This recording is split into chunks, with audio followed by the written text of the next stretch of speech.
정치, 경제, 사회, 문화, 종교, 교육 등 모든 분야와 영역에서 혼란하다, 어지럽다, 혼잡하다라는 사실을 부정할 수 없는 시대에 우리가 살아가고 있습니다. 그 원인이 저는 권위의 부재에 있다, 그리고 리더십의 결여에 있다라고 생각을 하고요. 그러다 보니까 각자 도생이라는 생존의 욕망을 가지고 주변을 도구와 심지어 사람을 수단화하면서 정의와 공의를 왜곡하고 있습니다.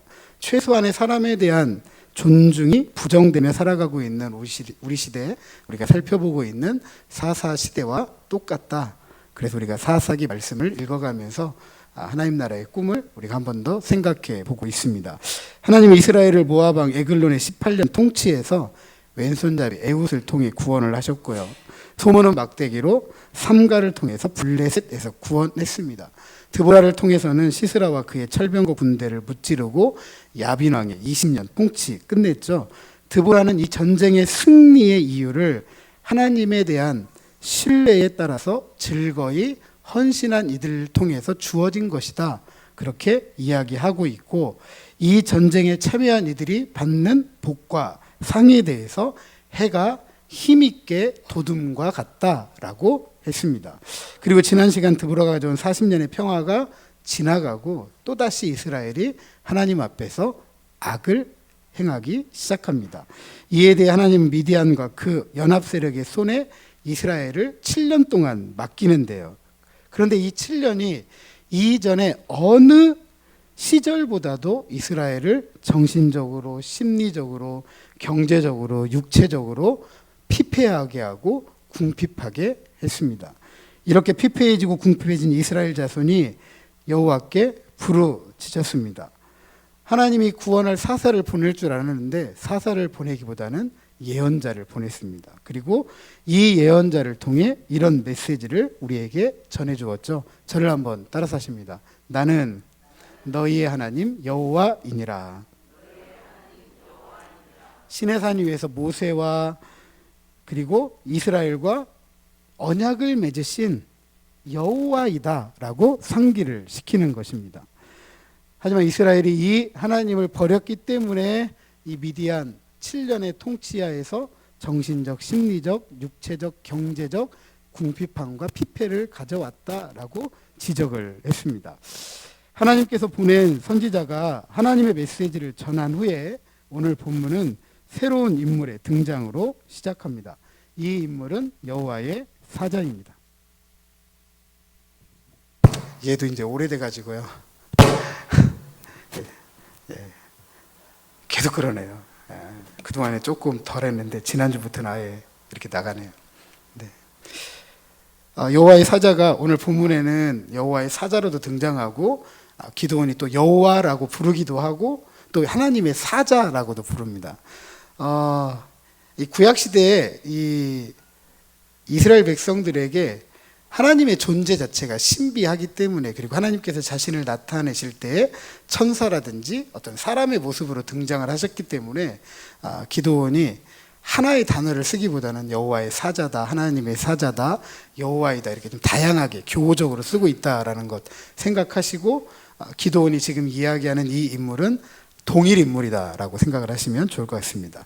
자, 어쨌든 이 여호와의 사자가 아비에셀 사람 요아스에게 속한 오브라에 이르러서 상수리 나무 아래에 앉았다라고 합니다. 요아스는 아시는 것처럼 기드온의 아버지이고 그가 아비에셀 사람이라고 했는데 여호수아 17장 2절, 사사기 6장 15절에 보면 므낫세 지파의 사람이다라는 것을 알 수가 있습니다. 그리고 오브라는 이 집안의 가업으로 주어진 땅이다라고 할 수 있고 그 땅의 상수리 나무 아래에 앉았다라고 합니다. 이런 설정, 앞선 드보라가 이스라엘 백성들을 재판할 때 어디에 있었죠?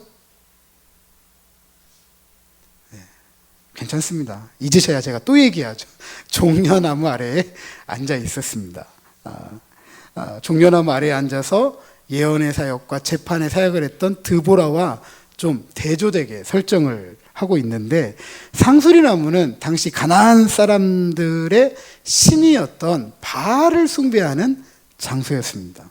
다시 말해서 요아스에게 속한 땅에 누구의 제단이 있었다고요?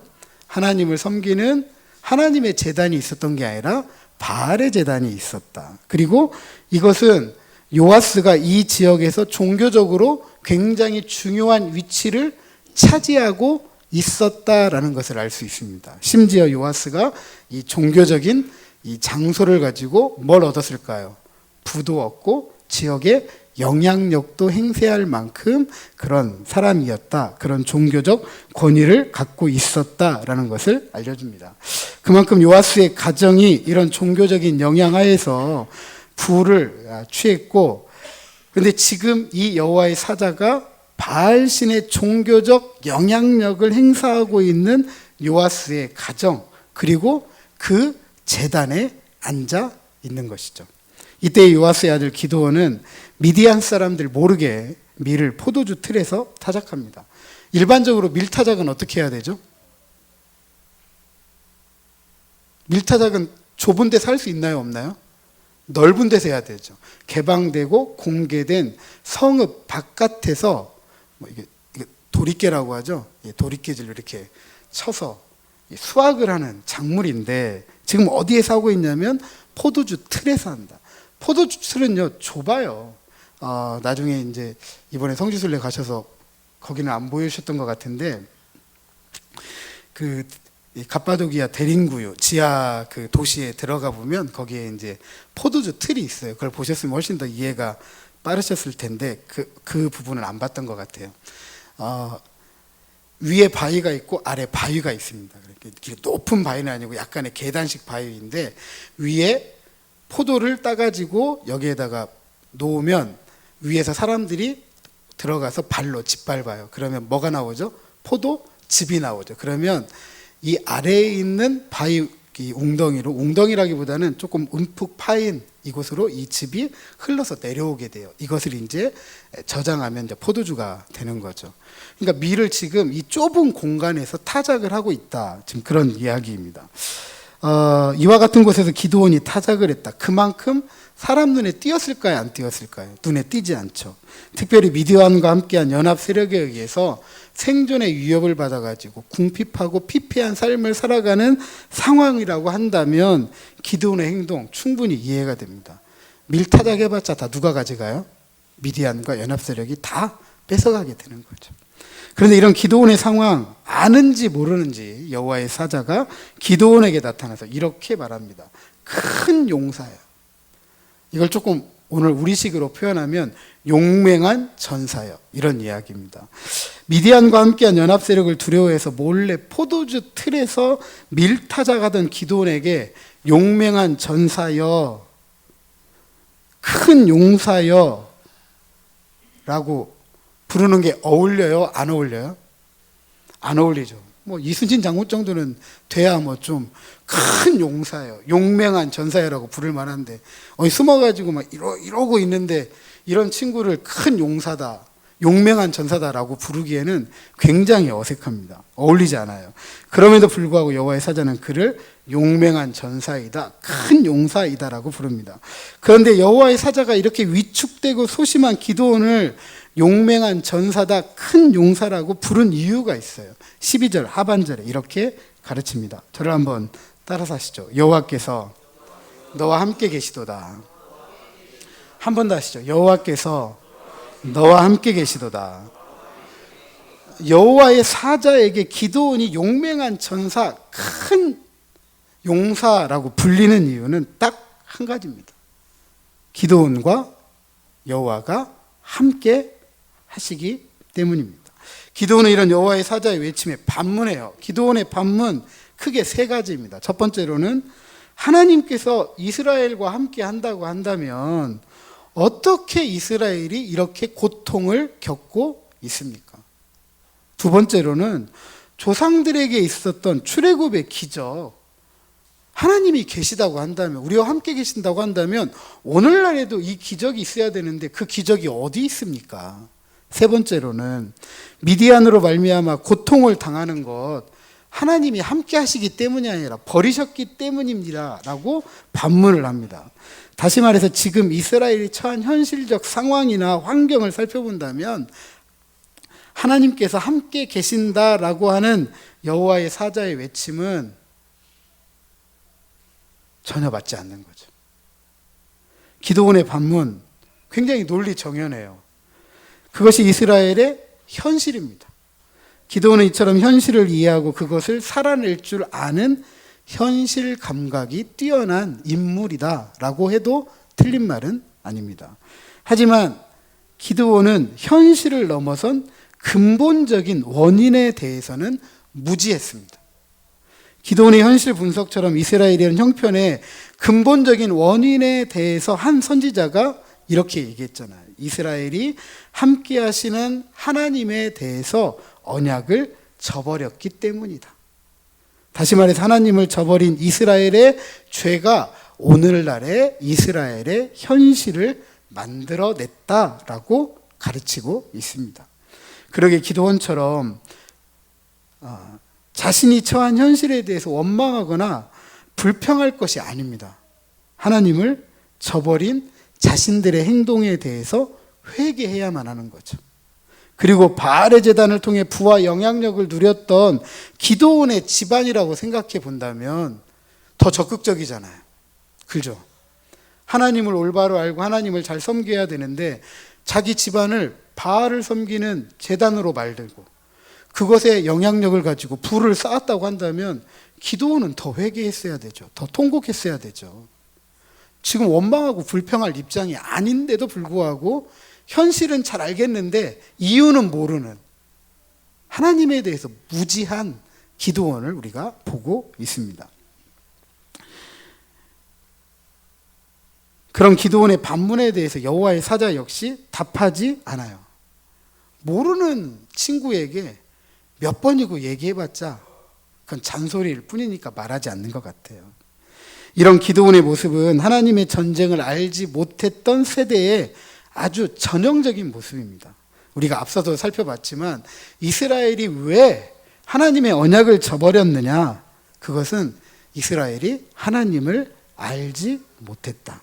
하나님께서 행하신 일도 알지 못했던 세대이다라고 지적을 합니다.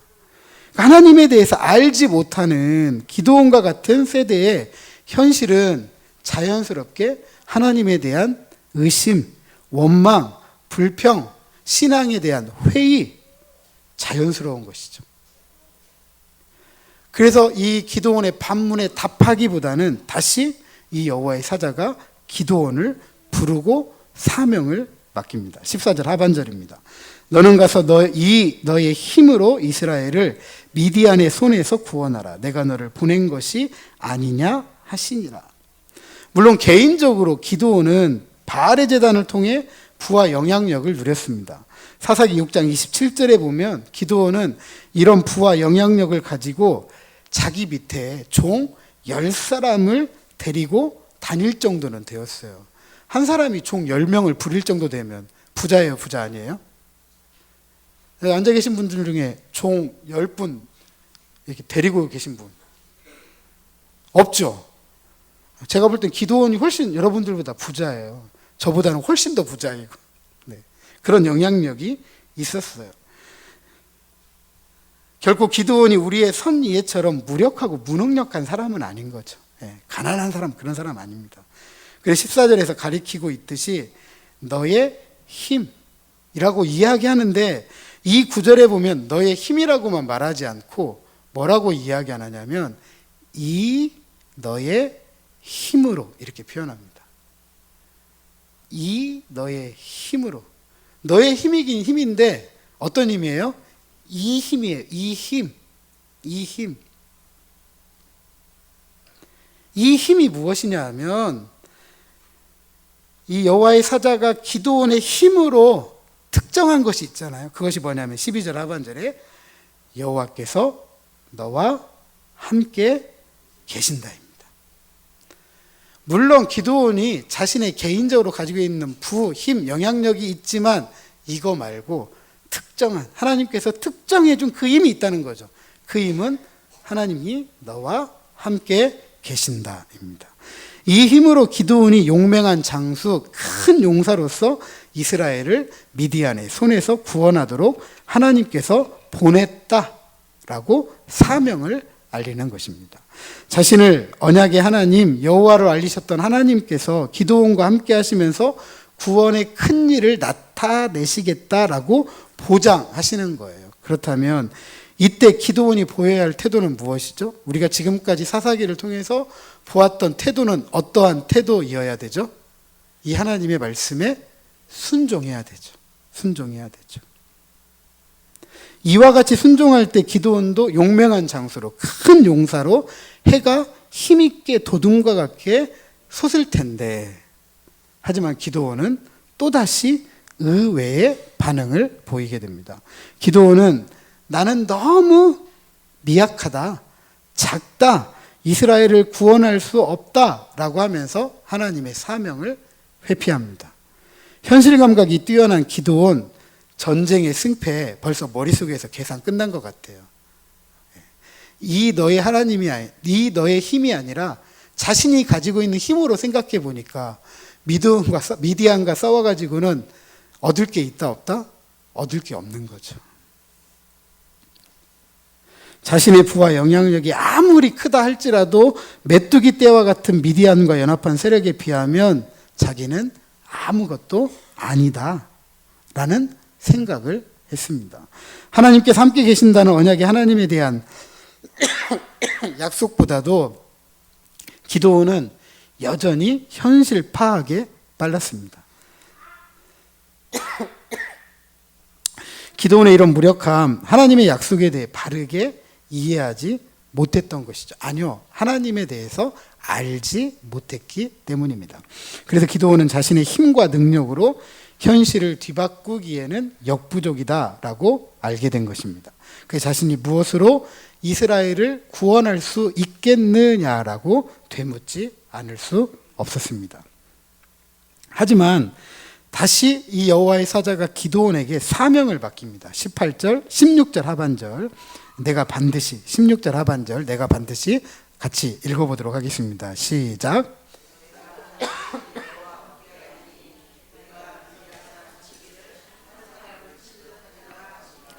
아멘. 기드온의 반문에 여호와의 사자 역시 포기하지 않아요.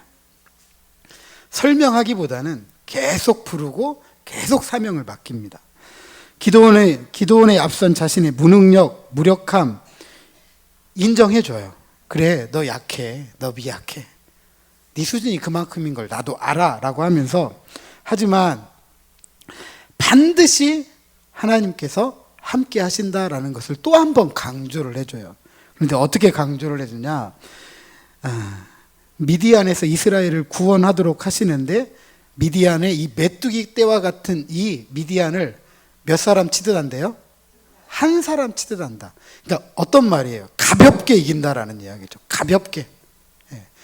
우리의 머릿속으로는 상상이 안 돼요. 메뚜기의 떼와 같은 적군을 상대로 한 사람 치듯 한다? 그런데 누가 함께 하시면? 하나님이 함께 하시면 한 사람 치듯 한다라고 또 한 번 강조를 해줍니다. 하나님의 이 약속이 확실하다라고 강조를 하는 것이죠. 한결같이 기드온에게 하나님께서 함께 하시겠다 약속하시면서 미디안과의 전쟁, 보장된 승리이기 때문에 맡겨진 사명에 순종하도록 끊임없이 강권하고 있습니다. 이에 기드온이 이런 순종의 요구에 대해 확실한 표징을 얻기 위해 한 가지 시험의 과정을 갖고자 합니다. 이 시험을 통해서 기드온은 지금 자신과 대화하는 분이 누구인지를 확인하고 싶은 거예요. 진짜 이 메시지가 하나님께로부터 온 것인지 아니면 가짜뉴스인지 분별을 좀 하고 싶은 거죠. 그래서 예물을 가지고 돌아와서 드리기까지 떠나지 말라라고 기다려 달라라고 부탁을 합니다. 이에 여호와의 사자가 기드온과 약속해요. 나 안 갈게. 여기 앉아 있을게. 너 올 때까지 기다릴게. 기드온은 집에 가서 염소새끼 하나 준비하고 가루 한 내바, 밀가루 22리터예요. 밀가루 22리터. 머릿속에 한번 생각해 보세요. 22리터. 그것으로 무교병을 만듭니다. 고기를 삶아서 소쿠리에 담고 고기를 삶은 국물 이 양푼에 담아가지고 이 여호와의 사자가 앉아 있는 상수리 나무 아래로 가져다가 드렸습니다. 방금 말씀드렸던 것처럼 결코 작은 양이 아니에요. 이 작은 양이 아닌 이 예물은 당시 이방 신들에게 바쳐진 제물의 양이다라고 말씀하는 분들도 있습니다. 그러니까 이 기드온은 그냥 습관적으로 한 거예요. 이 바알의 제단에 늘 제사를 드릴 때 썼던 만큼의 양을 가지고 이 예물을 드린 거죠. 하나님의 사자는 기드온의 이 가져온 예물 중에 고기와 이 무교병을 바위 위에 놓게 하고 그 위에 국물을 쏟도록 합니다. 지금까지의 기드온이라고 한다면 준비된 예물에 국을 쏟아 붓는 이런 상황 이해할까요? 이해 못할까요? 현실 감각이 뛰어나잖아요. 그렇죠?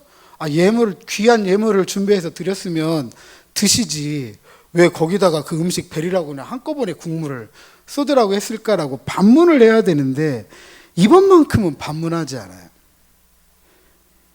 지금 이 순간만큼은 좀 바뀌어 있어요. 지금까지 그렇게 몇 번이고 얘기했는데도 아멘 못했던 이 기드온이 지금 이 순간만큼은 하라는 대로 다 따라서 하고 있습니다.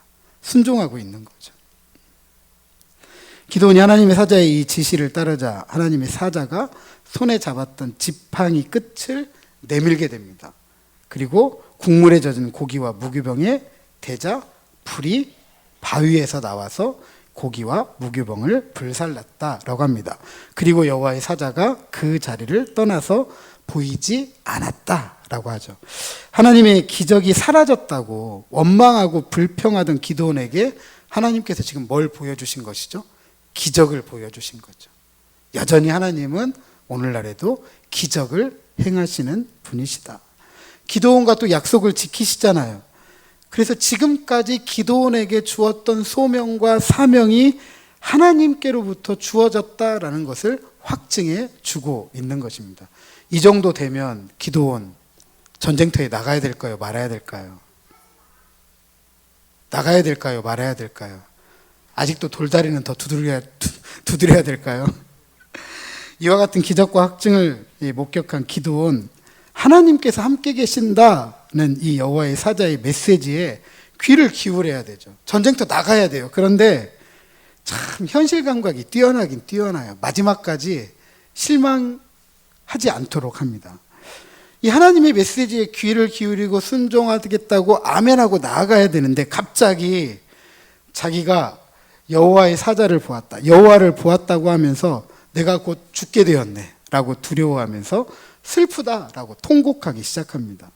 당시 이스라엘에게 여호와의 사자를 만나는 일은 죽음에 이른다라는 통념이 있었습니다. 그리고 여호와 하나님을 만난다라는 것은 이스라엘에게서는 있어서는 안 돼요. 항상 중보자, 심지어 그 중보자도 하나님을 볼 수 있어요? 없어요? 못 봐요. 모세도 한 번만 봤으면 좋겠는데요 라고 하는데 모세도 작은 바위 틈 사이에서 뒷모습만 봤을 뿐이지 대면하고 보진 않았어요. 그런데 오늘 기드온은 이 하나님을 어떻게 봤죠? 대면에서 인터뷰했어요. 인터뷰. 상수리나무 아래에서 얼굴을 보고 인터뷰를 했습니다. 이러니 이제 나는 곧 나는 죽었다라고 할 수밖에 없는 거죠. 그래서 기드온은 두려워했고 불안했습니다. 여호와께서 기드온에게 직접 이렇게 말씀합니다. 23절 하반절에 안심하라, 두려워하지 말라, 죽지 아니하리라. 안심하라, 두려워하지 말라, 죽지 아니하리라. 이에 기드온은 그 상수리 나무 아래 바알의 제단에 하나님을 위한 제단을 쌓고 그곳 이름을 여호와 샬롬, 하나님은 평강이시다라고 불렀습니다. 드디어 기드온이 하나님께서 함께 하신다는 것을 믿음으로 받아들이게 되었다라는 것을 알 수 있습니다. 물론 현실 감각만이 뛰어난 기드온에게 있어서 신앙의 회의적인 이런 면이 손가락질 또는 비난의 대상이 될 수 있습니다. 믿는다는 거 그런 거 아니잖아. 믿음은 그냥 아멘하고 하는 거지라고 할 수 있어요. 그죠? 그런 면에서 보면 기드온은 이 손가락질 당할 수도 있겠다. 조롱의 비난의 대상이 될 수 있겠다라고 생각이 됩니다. 자, 그렇다면 신앙에 있어서 회의적이었던 모세도 손가락질 당해야 되죠. 그렇죠. 모세도 비난의 대상이죠. 왜냐, 하나님께서 모세를 이스라엘을 구원하는 지도자로 세우겠다 할 때 모세 역시 어떻게 했죠? 하나님, 전 아니거든요. 전 못해요. 저는 도망자 신세이거든요. 저는 아무 힘도 없고요. 말도 못하고요. 계속 3번이나 모세도 거절합니다. 근데 우리 모세에게는 어떻게 하죠? 비난하나요? 손가락질 하나요? 그렇지 않잖아요.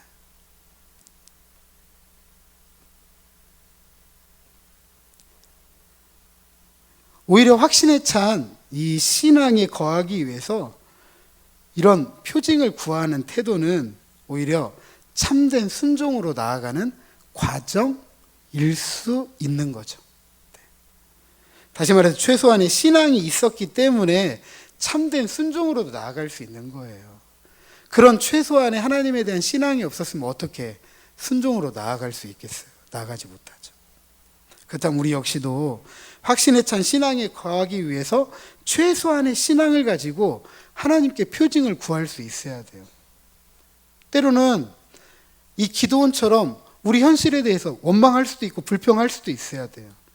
회의적일 수도 있어야 돼요. 시편의 많은 기자들을 보면 그런 모습들을 우리가 볼 수 있습니다. 그게 오히려 신앙에 있어서 가장 정직한 모습이에요. 그게 우리잖아요. 그게 우리잖아요. 우리가 가지고 있는 신앙은 갈대와 같잖아요. 좋을 때는 한도 끝도 없이 좋은데, 좋지 않을 때는 뭐 갈대가 바람에 이리 흔들리고 저리 흔들리듯 뭐 지옥이고 천국이고 수시로 왔다 갔다 하잖아요. 그게 우리 모습이에요.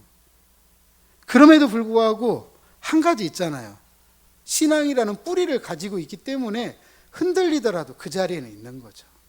그래서 하나님께 확신에 찬 신앙을 얻기 위해서 기도원처럼 용기 내서 하나님 나에게 확신을 주세요라고 되물을 수 있어야 되고 그렇게 구할 수 있어야 되는 거죠.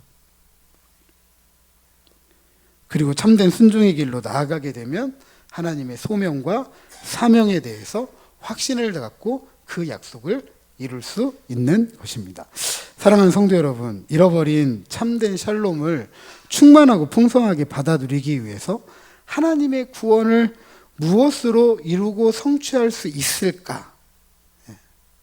무엇으로 이스라엘을 구원하리이까? 무엇으로 우리가 살아가는 세상을 구원할 수 있습니까? 라고 물을 수 있습니다. 그것은 약속하신 하나님께서 우리와 함께 살아가도록 하나님의 약속에 순종하는 것입니다. 그래서 앞선 드보라의 이야기를 통해서 즐거이 헌신하는 자들이 복을 이야기하는 것입니다. 이스라엘은 이 오래된 이야기 그리고 오늘의 이 이야기를 마음에 두지도 않았고 귀에 담아 듣지도 않았습니다. 기도원이 그랬던 것처럼 그저 현실 감각만 더욱더 민감해지고 예민해지고 뛰어나게 된 거죠. 정치, 경제, 사회, 문화, 종교, 교육 모든 것이 혼잡하고 어지럽고 혼란한 이야기가 우리 주변을 가득 채우고 있습니다. 그런데 그 이야기의 대부분이 무엇이냐 하면 이런 거예요. 무지한 것, 무력한 것, 그리고 확신이 없는 것들이에요. 뭐 이렇게 표현하면 좀 그런데 그냥 떠벌리는 이야기들이에요. 책임지지 않을 떠벌리는 이야기들. 그러다 보니까 더 큰 혼란이 찾아오고 더 어지럽고 더 혼잡한 거죠. 우리 이런 정보들을 다 뭐라고 이야기하냐면 가짜뉴스라고 하잖아요. 가짜뉴스. 가짜뉴스인지 알면서도 가짜뉴스에 같이 춤추고 있어요. 이게 지금 우리가 살아가는 오늘입니다. 그런데 신앙이 있어서도 똑같은 현실을 우리가 마주하고 살아가고 있습니다. 하나님의 이야기 대부분이 아주 옛날 이야기 정도, 그리고 왜곡된 하나님의 이야기가 우리 신앙 대부분을 차지하고 있습니다. 그래서 하나님 은혜, 구원, 믿음 이런 이야기들 우리가 똑같은 용어를 사용하고 있는데 죄송한 이야기지만 동상이몽인 것 같아요. 하나님을 이야기하는데 내가 말하는 하나님이 다르고 저 사람이 말하는 하나님이 달라요. 믿음을 이야기하는데 저 사람이 말하는 믿음이 다르고 내가 말하는 믿음이 달라요. 구원을 이야기하는데 저 사람이 말하는 구원이 다르고 내가 말하는 구원이 달라요. 그러니까 똑같은 이야기는 하는 것 같은데 서로 다른 생각하고 있는 거죠. 서로. 이 서로 다른 이런 이야기가 더 혼란하고 어지럽고 혼잡하게 만들어요. 혼잡하게. 뭐 코로나 시대였기 때문에 어쩔 수 없이 기독교 TV에 나오는 그런 목사님들의 설교를 들어라라고 이야기는 했지만 대체적으로는 좀 여러분들이 분별해서 듣지 못하기 때문에 좀 아쉬움도 없지 않아 있어요. 대부분의 이제 그런 기독교 TV에 나오시는 목사님들이 다 후원하시는 분들이에요. 좀 크게 후원하고 그리고 자신이 방송에 나갈 수 있도록 방송 시간을 얻고 다 거의 이러신 분들이에요. 모든 분들이 나쁘다라는 것은 아니지만 근데 대부분의 설교 내용들이 너무 가벼워요. 제가 가볍다라고 표현하는 것은 종교 방송을 다 여러분들이 한번 보시면 알겠지만 별로 차이가 없어요. 똑같 하나님 이야기하고 부처님 이야기하고 다른 이야기를 하는데 결국 그 이야기의 대부분의 이야기는 다 똑같아요. 그러면 굳이 하나님 믿을 이유가 있나요? 그러니까 하나님에 대한 이야기는 싹 사라지고 어떤 이야기만 남았냐면 처세. 잘 먹고 잘 입고 잘 살고 부자 되고 이것만 남아 있는 거예요. 이게 참 불안해요. 가정에서 기독교 TV로 예배하신다는 분들 참 불안합니다. 물론 우리 어르신들 이 여러 가지 형편상 그렇지 못한 분들은 충분히 이해가 되지만 이 젊은 분들 충분히 신앙생활 분별해서 하실 수 있는 분들에게 이런 분들이 교회에 출석하지 않고 그냥 가정에서 그렇게 예배한다고 하시는 분들 참 위험천만합니다. 바로 이때 우리에게 필요한 것이 뭐냐면 바로 이 샬롬의 가능성이에요. 과연 하나님과 우리가 평화로울 수 있을까? 하나님 또 우리가 우리 이웃들과 이 평화로운 관계를 맺을 수 있을까? 그리고 또 우리가 이 세상과 화평한 관계를 맺을 수 있을까? 이런 가능성을 열어갈 수 있을까라는 것이죠. 그런데 이 가능성은 딱 한 가지밖에 없습니다. 그것은 이 모든 현실을 다스리시는 역사의 주인이 누구인지를 분명히 아는 거죠. 그리고 그분에 대해서 우리가 올바로 알고 올바로 섬기고 올바로 예배해야 된다는 겁니다. 왜냐하면 그분이 샬롬을 가르치시는 분이기 때문이고 본인이 하늘에서 이 샬롬을 이루고 성취하신 분이기 때문입니다. 그래서 하나님의 샬롬은 내가 하나님과 올바른 관계를 맺는 것일 뿐만 아니라 내가 이웃과 올바른 관계를 맺는 것이고 내가 이 세상과도 올바른 관계를 맺는 거예요. 그저 샬롬은 나 하나 잘 되는 문제가 아니에요. 나 하나 잘 되는 문제가 아니에요. 나 하나. 근데 우리의 신앙이 굉장히 좁아져 있고 편협해요. 나 하나만 잘 되면 괜찮다 생각하지만 우리 그렇지 않잖아요. 한 나라의 국민으로 살아가는데 국가의 어떤 여러 가지 형편에 영향을 받지 않는 분들 계신가요? 한 분도 없죠. 그러니까 우리는 나를 넘어서 너도 생각해야 되고 우리를 생각해야 되는 것이죠. 온전한 샬롬을 위해서 나, 너, 우리라는 이 개념을 우리의 머릿속에 우리 마음속에 심어야 됩니다. 그리고 하나님의 정의와 공의는 바로 우리 안에서 이루어지는 거죠. 최소한의 사람에 대한 존중에서부터 시작합니다.